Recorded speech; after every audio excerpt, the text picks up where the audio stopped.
Today I'm going to be talking about 4 common needle felting mistakes and how to avoid these.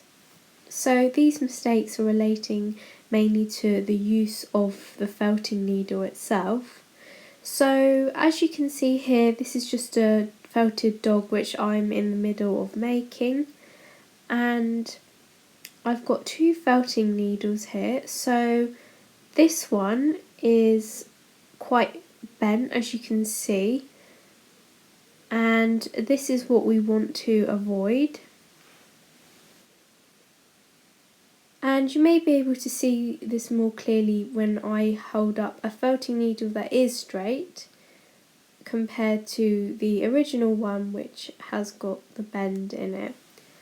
And you want to avoid this because it can result in the felting needle snapping, and it could actually snap inside of whatever you're felting, and that is obviously not ideal because the needle is very sharp. To avoid this, one of the most important things to do is to make sure that when you're felting that you do not move the needle around when it is inside whatever it is you're felting. So here I'm just felting straight down into the felted dog.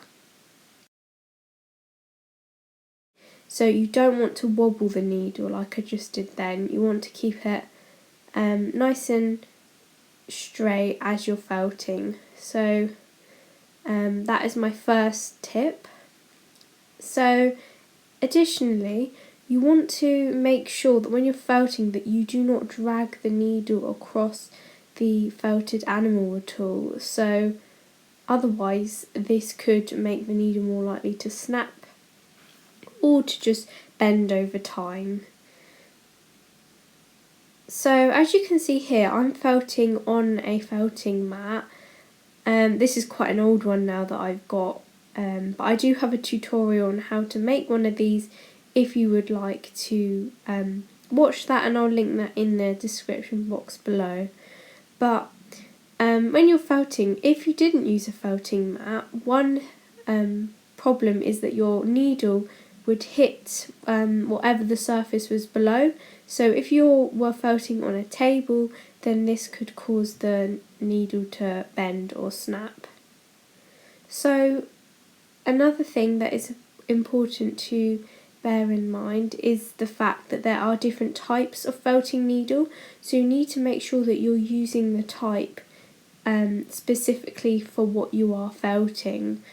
So the one that I have got in this video that I'm using is actually a 38 gauge star felting needle, and I like using this one because I think it's a very good all-round felting needle to use. However, you can get one specifically for felting quite coarse fibres, or also for thinner needles for also finer detail. So it's all just about which needle is the best for what you are felting. So I hope you have enjoyed this video, and if you have any questions, please just leave them in the comment section below.